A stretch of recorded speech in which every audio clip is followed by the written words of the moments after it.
Oh, ladies and gentlemen, welcome to DRW Radio 67 tonight. Very special guest. We got Nate Faber, the guy that is in control of the Justin Blackwood and Zach Hollywood characters in DRW. Nate, welcome to the radio show. Thank you for having me. Must I say, it's an honor to be where multiple DRW legends have been. Thank you. It is an honor to have you on the show, actually. We started our history not too long ago. You arrived on the International Junior Heavyweight Division scene, and you broke the fucking scene. You became the epitome of an international superstar. You are a, three-time International Junior Heavyweight Champion? A three-time International Junior Heavyweight Champion who has never officially lost the belt.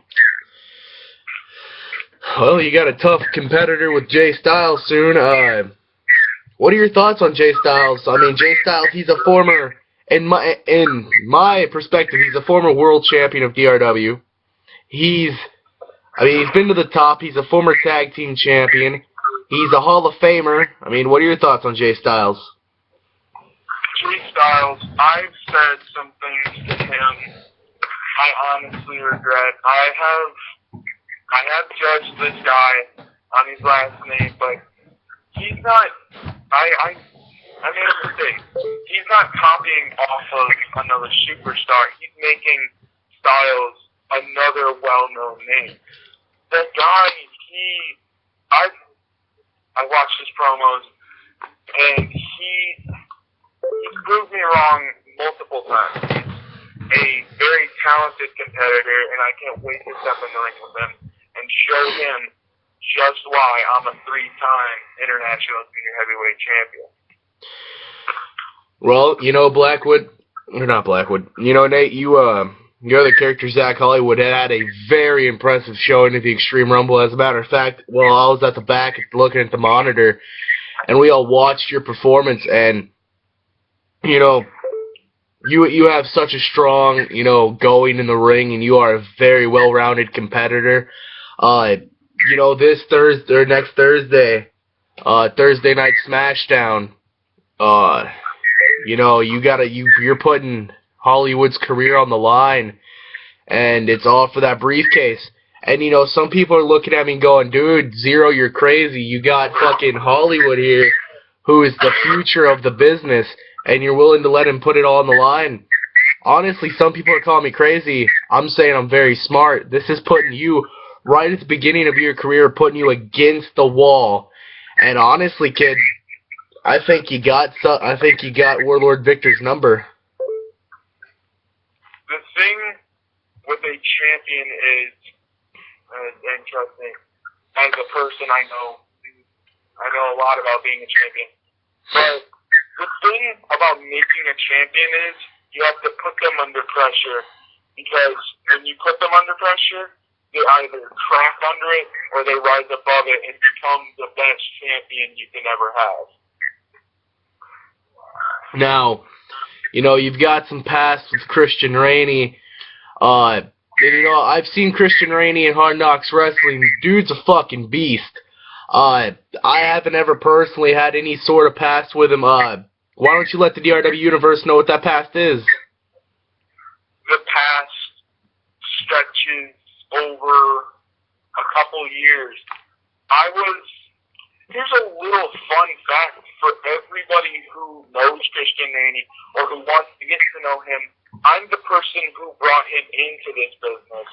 I was one of the first people to train him, and I was one of the first people to get beaten by him. In a old fed that we used to be in together called GWF, he took the world title from me when I reigned supreme, undefeated as the champion. This guy has more talent than I have ever seen, and if he is utilized right in the roster, he could be a world champion within the first 4 months of his being here. Well, you've been in DRW for a minute. I'm gonna ask you about some of the roster members. We're gonna start it off strong. What do you think about GVD? What do I think about GVD? Your straight up honest opinion. There's a lot of things I could say about GVD. He's a talented competitor. I'm not going to take anything away from him, but sometimes it's a matter of him having an ego. But there's certain people who have egos, but they deserve to have egos, because Grant has accomplished a lot, so therefore he gets the right to have an ego. There are a lot of rookies who have egos, and they haven't deserved the right to call themselves the best or call themselves one of the best people to ever step foot in the DRW ring. Now, Prototype. Me, for instance, I am a 3-time DRW International Junior Heavyweight Champion. One of the most impressive people in an Extreme Rumble, so I have the right to call myself one of the most impressive. I'm not going to call myself the best until I finally achieve my goal of winning a world championship. You know, you talk about the Extreme Rumble. You were in the Extreme Rumble match, like I said earlier on in the show, and it was a very impressive showing. Looking back on the match now, realizing that Chris Knox got the win, how do you feel for Knox? How do you feel about that situation? How does it make you feel knowing that you weren't the guy to get the win? Knowing that it went to a talented promoter, or a talented wrestler, should I say? That's not promoter, come on. We're wrestlers here. Knowing that it went to a talented wrestler like Knox, honestly, Knox, he deserved that win. I was ashamed. I was depressed that I couldn't win, but everybody suffers a major loss in their career, but you can't base your entire career off of one loss, because then if you do, you're just going to go off on a losing spree, lose match after match after match, and just end up at the bottom of the ranks. But the thing about losing major matches is how you bounce back from it. And I plan on beating Victor and becoming the member of the top of the food chain. I want to be the top of the food chain because everybody's gonna call me cocky for this, but not if, but when I beat Victor on Smashdown, I'm going to take that briefcase and I'm going to cash in whenever I see fit. Now, I might be one of those guys who lets them know ahead of time when I'm going to cash in, or I might just cash in whenever I feel like. But the thing is, it's not when I cash in or how I cash in, but what I am cashing in on. I'm cashing in on my dream. The World Championship in DRW is the highest point in a wrestler's career. And I'm going to become the world champion no matter how long it takes me, how long I have to fight and scratch and claw. I'm going to become the world champion one way or another. You said that you're going to become the world champion. I'm glad you said it, because that should be everybody's goal in wrestling, is to sooner or later become a champion. I asked earlier on in the last episode, what are some of the people's biggest dream matches for Dark Mania? You've been around for a few months now. I guess you can finally put your input on it. Looking around right now, I mean, it can involve yourself or not. What are your biggest dream match or matches for Dark Mania in the future? My biggest dream match, which I know is more than likely going to happen, is when I sit backstage and I watch Chris Knox versus Chris Zero. That is going to be match of the year, maybe even match of the century. But if you want to talk dream matches for me, Justin Blackwood versus Tyler H. That has been a dream match since I came back. That's been the goal of mine ever since I came back. For Zach Hollywood, it's probably going to be Zach Hollywood versus Mark Jacobs, because if you can beat a former world champion, then you can beat the world champion. Well, you know, I fought Mark Jacobs, I fought Chris Knox before, I fought Torrance, I fought Tyler, I've basically fought them all. And I can honestly say, kid, I mean, looking at you, you got the talent to beat them all. Hell, I'm pretty sure you got the talent to beat me. But it's what you do in that moment, because you can have all the talent in the world and still choke. It's what you do inside those moments when you step in between those ropes and that bell sounds. Because when that bell sounds, you can become Tom Brady and become clutch and win, or you can become Tom Brady and clutch and lose. I mean, Tom Brady's a choke artist, but he also gets the job done. I know of somebody that's on the radio show right now that's a big Patriots fan, Ripper, but, you know, you got all the talent in the world. I mean, I see it in you. Fuck, I've seen it in a lot of people. I told the world that Mark Jacobs was going to be world champion. Everybody doubted me. Fucking 1 month ago to the day, Mark Jacobs was standing here as world heavyweight champion. But, you know, you got some tough challenges ahead. You got Warlord Victor at the O2 Arena in London for Smashdown. If you do win that briefcase, like I think you will, yeah, if I'm Elite World Heavyweight Champion, cash in on me. I'd love to see fucking Hollywood versus Zero. I'd love to see Hollywood versus Knox, or Hollywood versus Fame, Hollywood versus Spitz. Shit, it don't matter to me. I don't care who you cash in on. I've been cashed in on a couple of times, and the latest one was Sean Ripper cashing in the Chronic title. As far as I know, I'm not the guy to cash in on, but you know, I got all the respect in the world for you. I got respect for a lot of guys in the back, but you know, I can sit here and say that I see you as world champion, but it's a matter of how you see yourself, because I can say I see you as world heavyweight champion, but you got to put the effort in. So where do you see yourself 1 year from tonight? 1 year from tonight? You'd be on the road to Dark Mania 3. You'd be coming right off Extreme Rumble. Where do you see yourself standing? I'm going to go ahead and tell everyone a little spoiler alert for next year. Believe it or not, I'm going to throw 29 other men over that top rope. And I'm going to do something I came so close to doing this year. And that's winning the Rumble. Of course, I was eliminated before I could get to the final two, which was just crushed my dreams. But now my dreams are being rebuilt in the shape of a world championship belt.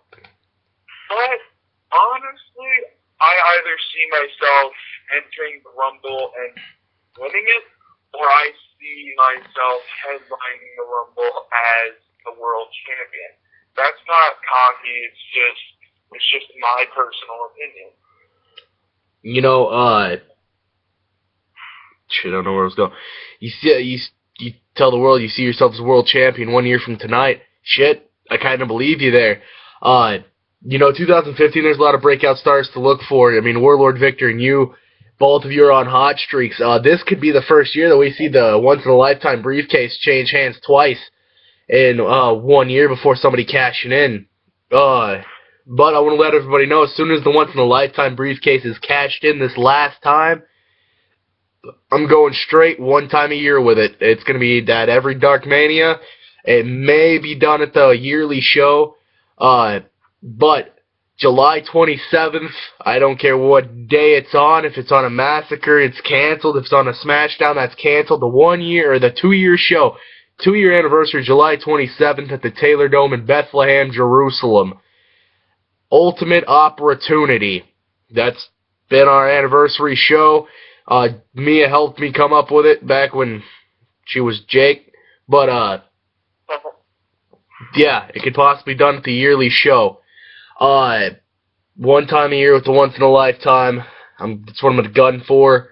Maybe possibly once every 6 months. But I really hope you know, you and Warlord tear the house down like I think you're going to at Smashdown at the O2 Arena in London. You know, you're in a tough spot.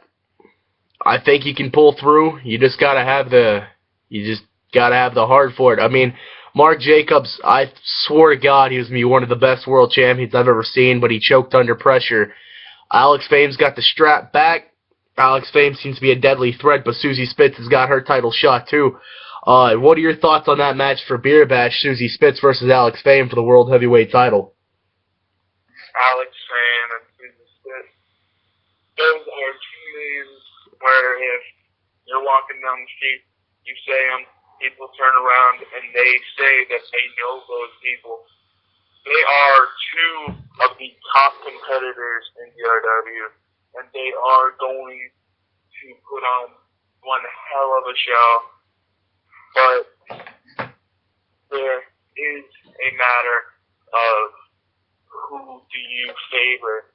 In my personal opinion, I think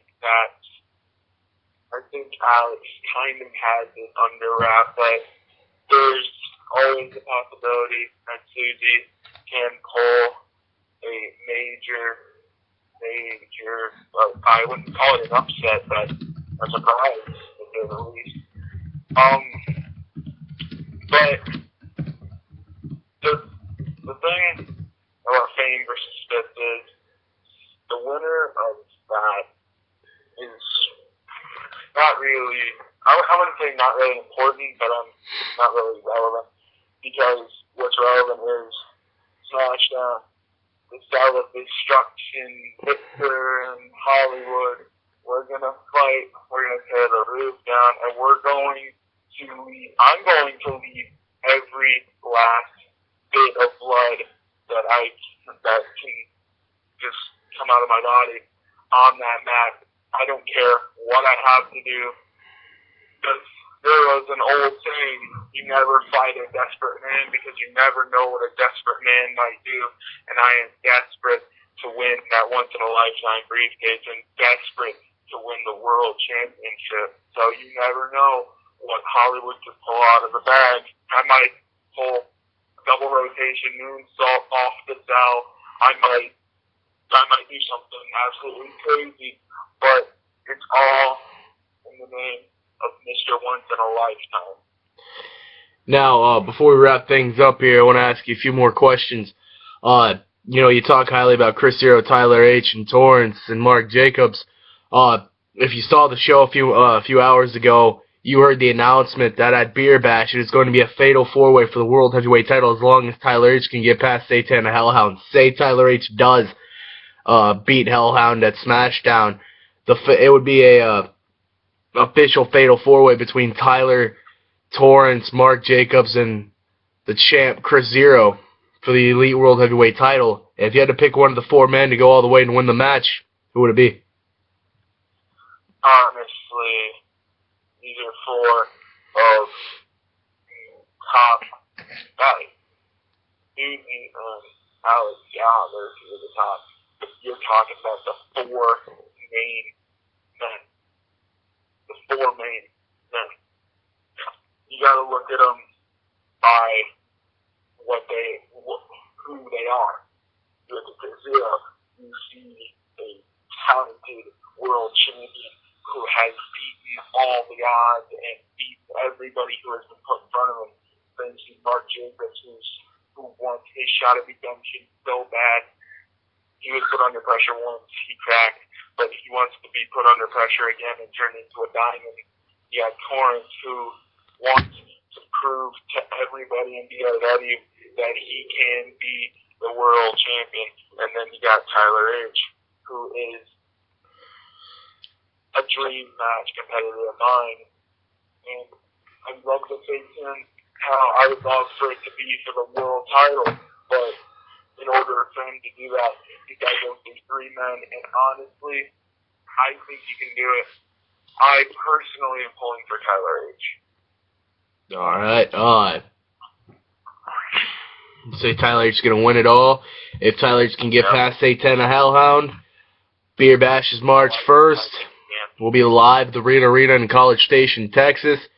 It's going to be on the DRW network, which you can order right now for just $9.99. Or you can get the whole freaking deal. You get every live show ever, every pay-per-view ever, every show ever, every little special radio show ever, every newscast ever, everything ever before that in the DRW television series and the reality of wrestling.